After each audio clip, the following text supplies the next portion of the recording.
병들지 않고 늙어가는 것은 많은 사람들의 공통된 소망입니다. 대한민국을 대표하는 국민건강 프로그램이죠. KBS 생로병사의 비밀 제작팀이 지난 7년간의 영상과 모든 연구 결과를 한 권의 책에 담았습니다. 부끄럽지만 저는 운동을 해야겠다 결심을 하고 헬스장이나 운동 강좌에 등록은 하지만 제대로 이용을 해본 적은 거의 없는 것 같습니다. 그런데 저뿐만 아니라 무려 60%가 넘는 사람들이 운동시설 등록을 한 후 장기간 사용하지 않는다고 합니다. 이유는 운동을 하기 위해서는 별도의 시간을 내야 한다는 고정관념을 갖고 있기 때문인데요. 바로 일상에서 걷기를 통해 움직이는 것은 이러한 번거로움 없이 건강해질 수 있는 방법이라고 합니다. 그냥 걷는 게 몸에 뭐 얼마나 효과가 있겠어? 라고 생각하셨나요? 걷기를 통한 놀라운 변화를 지금부터 소개해드리겠습니다. 학계에서는 일상에서의 걷기 활동을 강도에 따라 세 종류로 구분하고 있다. 저강도 걷기는 앉기, 서기, 설거지, 천천히 걷기. 중강도 걷기는 계단 내려가기, 빠르게 걷기, 물건 옮기기, 10cm 보폭 넓혀 걷기. 고강도 걷기는 천천히 달리기, 계단 오르기, 보통 달리기가 해당된다. 일반적으로 강도가 높은 걷기 활동이 더 많은 에너지를 소비하지만 중강도 걷기를 조금 길게 하는 효과나 고강도 걷기를 짧게 하는 효과나 운동 결과치는 같다고 본다. 그러므로 고령층이라면 짧은 시간 무리하게 고강도로 걷기보다 좀 더 긴 시간 중강도로 걷는 것이 건강에 더욱 유익할 수 있다. 무엇보다 걷기같이 중강도 이상의 신체 활동을 통해 근육량을 늘리면서 건강한 체중을 유지한다면 누구나 비만에서 벗어날 수 있고 만성질환까지도 예방이 가능하다. 햇볕을 쬐며 걸으면 뼈가 튼튼해진다. 도서관사서로 근무하고 있는 57세 김미연 씨. 주로 앉아서 근무하는 그녀는 골다공증을 앓고 있다. 김미연 씨에게 골감소증이 나타나기 시작한 것은 40대 무렵 뼈에 이상이 오기엔 이른 나이였다. 평소 움직이지 않고 밖에 나가서 햇빛 보는 것도 별로 좋아하지 않고 사우나 다니는 거나 좋아하고 생활 습관이 이렇다 보니 이른 나이에 골다공증이 왔어요. 골다공증 진단 이후 새로운 습관이 생겼다. 젊은 시절 애써 외면했던 햇볕을 쬐기 위해 시간을 내어 산책을 시작한 것이다. 날씨가 괜찮고 햇볕이 너무 따갑지 않으면 출근하기 전에 집 앞에 있는 산책길을 30분 걷고 버스를 탄다. 비타민 D의 90%는 햇빛을 피부로 쬐일 때 만들어진다. 햇빛이 피부에 닿으면 자외선이 피부를 자극해 비타민 D가 생성된다. 비타민 D는 혈관을 따라 간으로 이동해 화학적 구조를 바꾸고 이후 신장으로 이동해 활성형 비타민 D로 변화한다. 활성형 비타민 D는 소장으로 이동해 장세포를 자극시켜 칼슘의 흡수를 돕는다. 이처럼 비타민 D는 뼈 건강을 유지하는 데 중요한 역할을 하며 따라서 햇볕 쬐기와 계단 오르기 같은 생활 속 사소한 실천은 우리의 뼈 건강에 지대한 영향을 준다. 하지만 우리가 햇볕을 쬐는 시간은 점점 짧아지고 있다. 그 결과 혈중 비타민 D 수치는 빠르게 줄어들고 있다. 특히 비타민 D 결핍은 여성에게 두드러졌는데 이는 햇빛을 기피하는 경향이 남성보다 여성에게 더 강하게 나타나기 때문인 것으로 해석할 수 있다.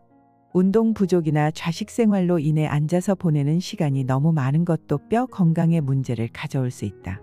전문가들은 여성의 경우 30세 이후가 되면 점차 골량의 감소를 겪게 되기 때문에 젊은 시기에 최대한 골량을 확보하는 것이 중요하다고 강조한다. 하늘이 준 천혜의 선물 햇빛. 평소 햇볕을 쬐며 걷는 습관은 근본적으로 골밀도를 높일 수 있는 방법으로 뼈를 튼튼하게 만들 수 있는 가장 좋은 방법이다. 계단을 오르면 심혈관 기능과 심폐기능이 강화된다. 계단 오르기는 지구력을 강화하고 근력을 키울 수 있는 운동이다.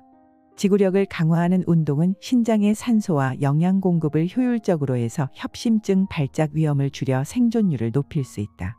미국 하버드대가 발표한 심혈관계 논문에 따르면 일주일에 20층 이상 계단을 오르는 사람은 그렇지 않은 사람에 비해 사망률이 21% 감소했다는 연구 결과가 있다.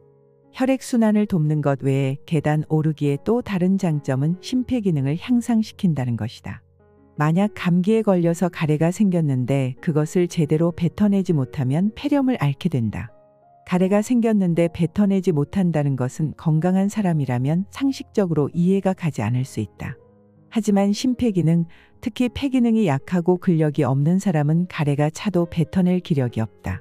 가래가 차다 보면 폐렴이 되고 그게 회복이 안 되면 사망에 이르게 되는데 노인 사망 원인 중 높은 비중을 차지하는 것이 바로 폐렴이다. 폐렴을 예방할 수 있는 가장 좋은 방법은 심폐기능을 강화하는 것이고 특히 숨쉬는 근력을 강화하는 것이 매우 중요하다. 걷거나 계단을 오를 때 우리 몸은 산소를 필요로 한다. 전신에 산소를 공급하기 위해 폐 운동은 점차 빨라지게 되고 그렇게 스며든 산소는 혈액과 함께 심장 운동을 통해 전신으로 퍼진다. 계단을 오를수록 강도를 높여 걸을수록 필요한 산소량이 증가하고 심장 박동수도 점차 빨라지게 되는데 이 과정이 반복되면서 심폐기능이 향상되는 것이다. 힘차게 계단을 오르면 뇌가 젊어진다. 19세에서 79세 성인 331명을 대상으로 계단 오르기가 뇌 건강에 미치는 영향을 연구한 결과 꾸준히 계단을 오르는 사람의 경우 뇌 연령이 약 6개월 젊어졌다. 또한 뇌를 젊게 유지하는 데 도움을 주는 계단 오르기가 치매 같은 신경퇴행성 질환의 발명을 늦추는 데 긍정적인 영향을 줄 수 있다고 나타났다. 카톨릭 관동대 국제성모병원 신경과 김영인 교수는 고령 환자에게 걷기와 계단 오르기를 적극적으로 권한다. 그 중에서도 계단 오르기는 평지를 걷는 것보다 더 많은 뇌세포가 활성화되어 치매를 예방하고 치매가 악화되는 것을 막는다고 강조한다. 계단을 오를 때 우리 몸의 심장 박동수는 점차 빨라지고 그로 인해 혈류량이 증가한다. 이때 뇌로 흐르는 혈류량도 늘어나는데 뇌 혈류가 증가하면 자연히 뇌세포의 활성화가 이루어진다. 즉 계단을 꾸준히 오르면 뇌 혈류 흐름과 뇌세포 활성화에 도움을 주기에 치매나 경도인지 장애 등 뇌의 노화로 발생하는 각종 질환을 예방할 수 있다. 임상노인학회지에 게재된 한 연구에 따르면 고령자를 대상으로 걸음 속도와 인지기능의 연관성을 살펴본 결과 걸음 속도가 느릴수록 인지기능이 낮은 것이 확인되었다. 뇌에서 해마의 위축으로 걷기 속도와 보폭이 줄어드는 것이다. 결과적으로 꾸준히 활력 있게 걸으면 치매는 물론 인지 능력이 떨어지는 것을 예방해서 젊음을 최대한 오래 유지할 수 있다. 규칙적으로 걷고 몸을 움직여서 혈당을 잡다. 61세 이강식 씨는 하루 2번 산에 오른다. 퇴직 이후 그의 일상에서 가장 큰 부분을 차지하는 건 혈당 조절을 위한 운동, 그 중에서도 등산이다. 지난해 허벅지 혹이 생겨 치료를 위해 병원을 찾았는데 검사 과정에서 당뇨 수치가 심각하게 올라가 있는 것을 발견했다. 당시 혈당은 무려 350mg/dl가 넘었다. 심각성을 느낀 그는 다양한 운동을 시도하며 혈당 변화를 체크했다. 그중 가장 효과적인 건 등산이었다. 하루도 빠지지 않고 산에 오르자 당 수치에 큰 변화가 나타났다. 산에 오르는 자체는 혈당 수치를 낮추는데 궁극적인 목적이 있지만 정상에 오면 성취감도 이루 말할 수 없어요. 하루 2번 산을 오르는 것만큼 그에게 중요한 일과는 혈당 일지를 작성하는 것이다. 지난해 5월부터 혈당 변화를 꼼꼼히 기록해왔다. 일지에는 그날 먹은 음식과 등산 시간이 빼곡히 적혀 있다. 그의 아내는 일지에 기록한 내용을 토대로 남편에게 가장 맞는 음식들로 밥상을 차린다. 이런 노력 끝에 당 수치는 서서히 안정되어 식후 300mg/dl를 넘던 혈당이 1년 만에 절반으로 뚝 떨어졌다. 꾸준한 등산과 식이요법, 특별할 것 없지만 일상생활에서의 철저한 관리가 건강을 되찾은 그의 비법이다. 혈당, 혈압, 콜레스테롤 수치를 잡다. 매일 집 뒷산에 오르는 69세 김승희 씨가 하루 2시간씩 걷게 된 건 부단한 노력의 결과다. 김승희 씨는 6년 동안 무려 3번의 수술을 받았다. 2004년 심각한 허리 디스크로 수술을 받았고 2007년 위암 수술을 받기 위해 또 다시 수술대 위에 누웠다. 그러나 불행은 여기서 끝이 아니었다. 2009년 교통사고를 당한 후엔 마음까지 무너졌다. 변화는 작은 것에서 시작됐다. 거동이 가능해지자 우선 자리를 털고 일어섰다. 그리고 몸을 움직였다. 처음엔 잠시 서 있는 것도 힘들었지만 차츰 몸이 적응을 했고 어느새 움직이는 게 습관이 됐다. 하루에 앉아있는 시간이 2시간도 채 되지 않는다는 김승혜 씨는 텔레비전을 볼 때도 가만히 앉아서 보는 법이 없다. 몸에 힘이 생기고 나서는 꾸준히 근력 운동도 하고 있다. 힘이 하나도 없었어요. 온몸이 죽 같았어요. 그런데 걷고 힘을 주고 운동하니까 내 몸이 가벼워지고 잠도 잘 오고 그래요. 의자를 멀리하고 늘 움직이다 보니 높았던 혈압도 정상으로 회복되어 의사와 상담 후 먹던 혈압약을 중단하게 되었다. 절망 끝에 되찾은 건강, 그 시작은 사소했다. 자리에서 일어나 몸을 스스로 움직이자 많은 것이 달라졌다.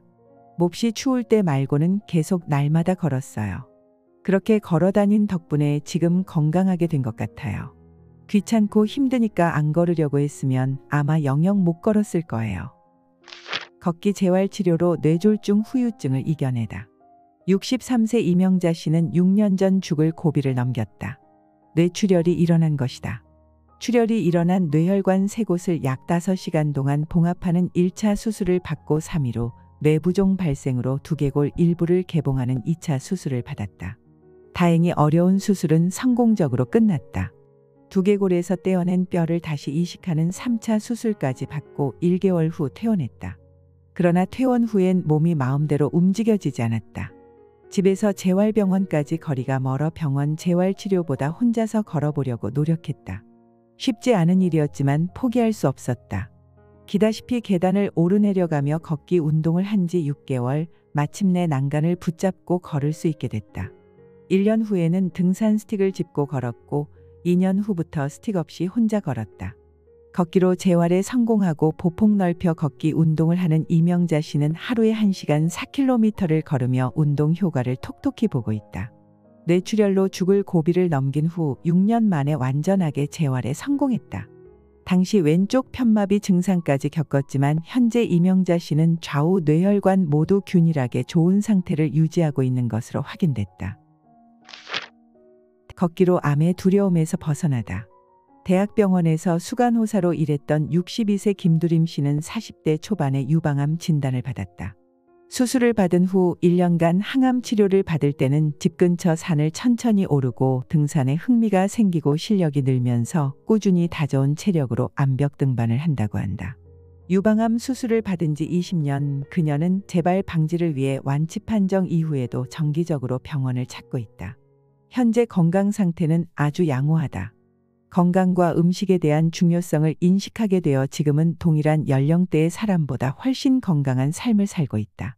김두림 씨의 주치의인 갑상선내분비외과 정파종 전문의는 등산이 유방암과 재발 방지에 효과적이라고 설명한다. 등산은 정상적인 사람에게도 효과적인 건강 유지법이죠.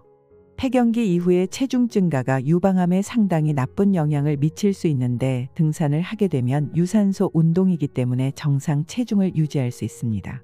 또 여러 가지 건강 상태가 좋아짐으로써 유방암의 재발 방지에도 도움이 된다고 생각합니다. 한 연구에 따르면 숲에서 여행하는 사람들은 NK세포 활성률이 크게 증가하는 것으로 나타났다. NK세포는 암세포와 비정상 세포를 파괴하고 퍼포린과 그랜자임 같은 항암 단백질을 생산해 항암 치료에 도움을 준다. 산림욕을 하거나 숲속을 걸을 때 몸의 면역력을 강화하는 NK세포의 분비가 증가해서 면역력을 강화하는 데 도움이 되고 특히 항암요법을 받는 환자에게 보조적인 치료라는 의미에서 큰 도움이 될 수 있다. 약이 되는 걷기, 독이 되는 걷기. 건강을 위해 걷기 시작한 걷기 운동이 오히려 건강을 해치기도 하고 걸을수록 통증이 심해진다면 무엇이 잘못된 걸까? 질병을 유발하는 잘못된 걷기가 아닌 100년 건강이라는 목표에 도달하기 위해서는 걷기 운동을 어떻게 하는 것이 좋을까? 개개인의 신체 상태와 능력에 따라 적합한 방법을 찾아야 하지만 한 가지 분명한 점은 몸이 준비가 안 된 상태에서 무턱대고 지나치게 많이 걷는다면 오히려 부작용을 일으킬 수 있다는 것이다. 자신에게 알맞는 시간과 속도를 찾아내고 조금씩 운동량을 늘리면서 꾸준히 실천하는 것만이 걷기 운동으로 건강 정상에 무사히 도착하는 방법이다. 하루 4km 걷기. 전문가들은 하루에 4km를 걷는 것, 꾸준히 50분에서 1시간에 육박할 정도로 걷는 것이 건강을 향상시키는 방법이라고 입을 모은다. 하루에 4km 정도 꾸준히 걸으면 인체에는 어떤 변화가 일어날까? 걷기에 관한 한메타 연구에 따르면 성인 하루 최소 운동 권장량은 중강도 운동 기준 60분 이상이다. 이를 걸음수로 환산하면 8,000보 정도이며 평균 보폭 범위로 계산하면 대략 4km가 된다. 즉 하루 최소 4km 이상은 걸어야 운동 효과가 있는 것이다.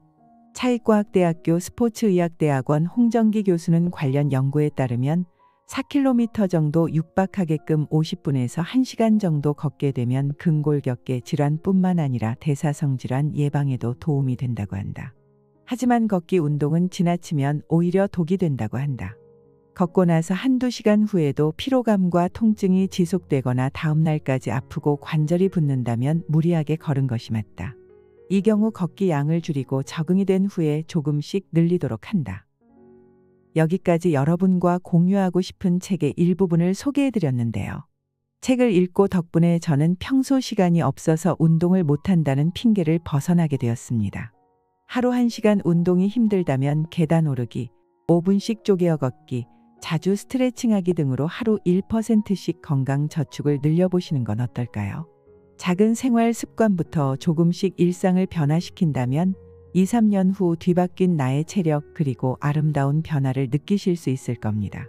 혹시 걷기와 같은 작은 운동을 결심하셨다면 댓글로 자유롭게 나의 다짐을 적어주세요.